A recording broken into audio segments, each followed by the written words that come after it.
네, 베네수엘라를 덮친 연쇄 지진으로 인한 피해가 눈덩이처럼 불어나고 있습니다. 계속해서 사망자는 늘어나고 있는 가운데 국제사회도 앞다퉈서 지원에 나서고 있는데요. 백승주 열린사이버대 소방방재학과 교수와 함께 자세한 내용 짚어보겠습니다. 네, 교수님 어서 오십시오. 네, 반갑습니다. 네, 우선 저희도 전해드린 것처럼 이 베네수엘라 연쇄 지진으로 인해서 사망자가 사흘 만에 1,400명대로 늘어났고 또 실종자도 7만 명대로 집계가 되고 있는 상황입니다. 근데 실종자가 이 정도가 된다는 건 향후 인명 피해가 더 늘어날 가능성도 있다는 거잖아요. 네, 안타깝지만 뭐 거의 확정적입니다. 그 사망자의 집계는 말 그대로 사망이 확인된 것을 0에서부터 집계해 나가는 단계고 네. 지금 상황에서는 집계가 원활히 이루어질 수가 없는 조건이고요. 그래서 미 지질조사국에서는 그 1만 명에서 최대 10만 명 사이의 범위의 그 사망자 발생을 예상하기도 했기 때문에 네. 아주 정말 그 막대한 인명 피해가 닥쳤다 이렇게 보는 것이 맞는 것 같습니다. 정말 뭐 집계도 쉽지 않은 상황인데 또 네. 실종자가 이만큼이 된다면 또 인명 피해는 늘어날 수 있다 이런 좀 네. 전망을 해주셨습니다. 특히 구조의 골든 타임으로 불리는 시간이 72시간이라고 하는데 이미 네. 이건 좀 지난 상황이잖아요. 근데 이 72시간이 중요한 이유는 뭡니까? 일단은 골든 타임을 정하는 이유는 그 구조 단계에서 생존율이 급격하게 떨어지는 그 구조의 효과가 떨어지는 걸 얘기를 하고요. 아무래도 생존 상태에서 구조를 하는 게 1차 목적이기 때문이었습니다. 그래서 예를 들어 호흡 상태, 부상 상태, 그리고 체온 이런 고립에서는 그리고 수분이 중요합니다. 근데 네. 그 중에서 이렇게 압착 상태에서 내부에 고립된 상태에서는 72시간 동안 수분이 전혀 공급이 안 된다면 생존율이 급격하게 떨어지게 돼요. 근데 거기다가 이렇게 눌린 상태의 이런 그 상처도 부상도 악화가 되기 때문에 골든타임으로 두고 있지만 이거는 말 그대로 통계로 수치를 정한 거기 때문에 72시간 이후에도 생존자 구조자 활동은 역시 계속 이어가야겠습니다. 네. 그러니까 어쨌든 지금 72시간이 중요한 이유는 이 네. 수분이 부족해지는 시간, 여기다가 그렇습니다. 압착된 상태로 부상자분들의 인해서 있는 사망률이 부상 문제. 높아지니까. 네, 네. 사실 이게 또 짚어주신 것처럼 또 통계상의 수치일 뿐이지 이게 또 개인차가 있을 것이잖아요. 그렇습니다. 그래서 또 빠르게 좀 이렇게 지원이 돼서 구조 네. 작업이 이루어져야 할 텐데 지금 이 구조 속도가 더디다라는 이야기도 좀 나오고 있더라고요. 네. 많이 좀 답답해하는 상황인데 구조 속도를 높이기 위해서는 어떤 부분이 먼저 좀 해결이 돼야 될 거라고 보세요? 지금 현재는 이게 정말 치명적으로 수도 지역의 카라카스 수도 지역을 강타한 지진이기 때문에 네. 인구 밀집 지역을 강타를 한 데다가 강진이다 보니까 통신, 도로, 교통 인프라가 무너졌습니다. 그래서 네. 공항의 활주로가 도로가 비행기가 내려앉지 못할 정도로 균열이 가고 도로망이 망가지니까 접근을 할 수가 없고 또 통신망이 없다 보니까 그거에 대한 효율적인 계획을 세울 수가 없죠. 그래서 우리가 구조 단계에서 라스트 마일 마지막 장벽입니다. 공항이나 근처까지 중장비, 구호 인력들이 도달한다고 하더라도 당장 그 지점까지 가서 활동을 해야 되는데 그걸 못 하니까 지금 손으로 삽으로 이렇게 구조를 하는 더딘 상황이 네. 골든타임을 지난 시점까지 이렇게 오는 부분이 안타까운 부분인 거죠. 네. 그렇기 때문에라도 빨리 이런 어떤 중장비나 이런 어떤 부분들이 투입이 돼서 네. 좀 구조 작업이 일어나야 될 텐데 방금 전에 이렇게 주민들이 맨손으로 이렇게 지금 잔해를 치우면서 네.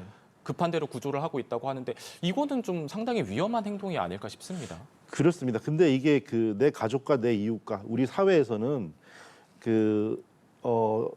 안타깝지만 위험하지만 할 수밖에 없는 행동인데요. 자, 이런 부분에서는 우리가 이제 제일 먼저 수동 장비 그리고 유압 굴착기 그다음에 유압 절단기 이런 것들에 대한 이제 공간을 만들어가는 장비. 그다음에 인명 탐색을 할 수 있는 휴대전화 전파를 탐지한다든지 수색견을 동원한다든지 열화상 카메라를 쓴다든지 인명 탐색 장비. 그리고 그 이후에 어느 정도 거점화로 인프라가 구축이 되었을 때 응급 의료하고 구호 활동을 펼칠 수 있는 거점을 확보하는 이런 단계별로 만들어 나가야 되는 단계입니다. 그래서 더디겠지만 빨리 서두를 필요가 있습니다. 네, 정말 구조 작업이 빠르게 진행이 돼야 될 것 같습니다. 네. 이번 지진의 좀 상황을 살펴보면 이게 쌍둥이 지진이라고 불리는 거잖아요. 규모 7.2와 7.5의 강진이 39초 간격으로 발생을 네. 하면서 피해를 키웠고, 근데 지금 더 두려워지는 건 여기에 200여 차례에 이르는 여진이 있었다고 하는데 그렇습니다. 추가 여진 가능성에 대해서는 어떻게 보고 계세요? 충분히 추가 여진은 좀 당분간 계속 생길 거고요. 앞으로 일주일 정도간 수백, 1,000건 넘는 여진은 계속 생길 거라고 얘기를 합니다.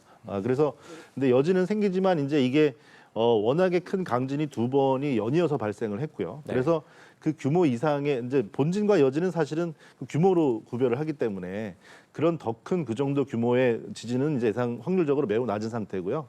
근데 하지만 이제 여진이 이제 횟수가 늘어나고 이게 그 단층의 응력이 부딪히는 상태에서 그 충격인 여파가 발생되는 거기 때문에 네. 그 스트레스가 완전히 해소되는 과정이 필요한 거거든요. 그렇기 때문에 좀 더 낮은 진도가 낮은 여진이 생기겠지만 이제 주의할 점은 이제 해당 지역이 내진 시설이 취약한 구조물이고 거기다가 강진을 맞았기 때문에 단층이나 건축물이 약해진 상태거든요. 그래서 여진이 없더라도 자중으로 인해서도 충격이 생길 수도 있는 부분인데 그러니까 지금 예를 들어 생존하신 분들이 본인의 어떤 그 물건을 챙기러 다시 건물로 들어가신다든지 그리고 구호 활동을 서둘러서 하신다든지 이런 부분은 역시 조심해야 될 부분입니다. 네.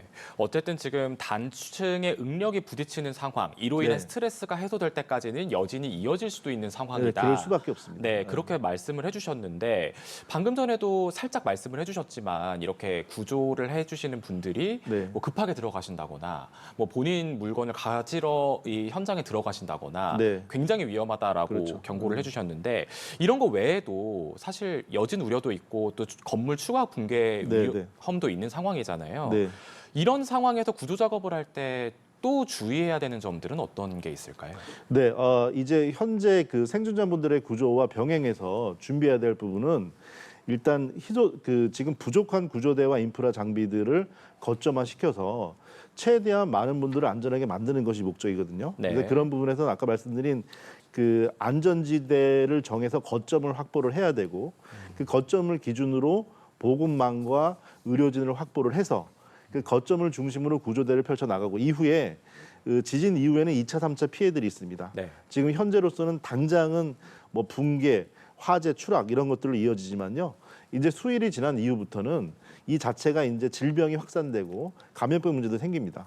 지금 현재 단전 문제까지 있기 때문에 해당 지역 그 수도 지역의 그 국립병원 3군데 중에서 2군데가 지금 실질적인 기능을 상실했다고 해요. 네. 오히려 또 그런 부분 때문에 그 사망자 집계도 늦어지고 있는 부분으로 보입니다. 그렇기 때문에 거점 확보를 해서 구조대분들과 구조망의 안전도 중요하기 때문에 위험한 행동들은 시민들이 하지 말아야 되는 게 원칙이 말아야 되겠고요.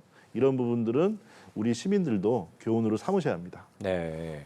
방금 이제 말씀 말미에 네. 이런 어떤 이제 2, 3차 피해로 우려가 될 수 있는 게 질병, 감염병의 확산이다 이렇게 네, 지적을 해주셨는데 실제로 이 베네수엘라 같은 경우는 인구가 약 3천만 명 정도 되는데 그중에 2천만 명 이상이 이미 지진 이전부터 좀 빈곤 상태라서 그렇죠. 네. 의약품이나 이런 식량이나 이런 부분들이 조달이 가뜩이나 안 되고 있었다고 하는데 이런 상황에서 지금 이렇게 큰 피해가 있었다고 하면 네. 뭐 짚어주셨지만 뭐 2차 감염이나 전염병 확산 이런 부분도 좀 많이 주의를 해야 될 것 같아요. 매우 취약합니다. 지금 그 단수 상태에서 응급수술을 하는 진행이다 보니까 의료진들이 이제 물이 안 나오니까 식염수 같은 것으로 소독을 하고 씻고 이렇게 네. 하신다고 합니다. 근데 이게 사실 악순환이죠.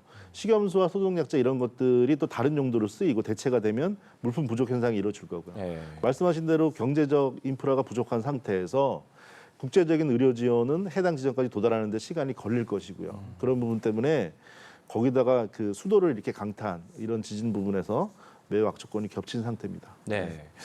지금 이제 일단 베네수엘라의 피해는 계속해서 커질 수밖에 없는 상황이고 네. 이런 부분에 대해서 국제사회의 지원도 계속 이어지고 있는 부분이지만 유엔이 추산을 하기로는 또 이번 지진으로 최대 676만 명 정도가 영향을 받을 거다 이렇게 추산을 했습니다. 이게 네. 긴급 구조 단계는 뭐 이미 시작이 됐고 네. 이게 넘어가겠지만 앞으로 또 수개월 혹은 수년간 이 지금 재난의 여파가 이어질 것으로 보이는데 이 여파에 대해서 우리 국제사회는 어떤 부분을 좀 준비를 해야 할까요?